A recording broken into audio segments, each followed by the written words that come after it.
ਦੁੱਖ ਪਤਾ ਕਦੋਂ ਹੁੰਦਾ ਜਦੋਂ ਆਪਣਾ ਤੁਹਾਨੂੰ ਸ਼ਿਕਸਤ ਓਏ ਹੋਏ ਜਦੋਂ ਆਪਣੇ ਡੰਗ ਮਾਰੋ। ਆਪਣੇ ਡੰਗ ਮਾਰੋ। ਇਹ ਤੁਹਾਡੀ ਗੱਲ ਤੋਂ ਇੱਕ ਸ਼ੇਰ ਯਾਦ ਆ ਗਿਆ ਮੈਨੂੰ। ਕਰੀਬੀ ਸਮਝ ਕੇ ਜਿਨ੍ਹਾਂ ਦੇ ਕਰੀਬ ਹੋਇਆ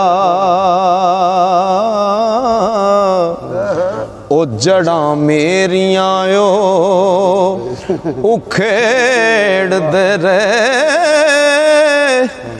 ਵਫਾਦਾਰੀ ਵਾਲੀ ਰੱਸੀ ਪਿਆਰ ਵਾਲੀ ਉਹ ਮੈਂ ਵੱਟਦਾ ਰਿਹਾ ਓ ਦੇੜਦੇ ਰਹੇ ਜਾਂਦੀ ਵਾਰ ਨਾ ਦਾਗ ਪਰੀਤ ਲੱਗੇ ਮੈਂ ਤੋਂ ਦਾਰਿਆ ਓ ਲਵੇੜਦੇ ਰਹੇ ਟਿੰਡਾਂ ਸਖਣੀਆਂ ਵੇਖ ਕਸੂਰ ਮੰਦਾ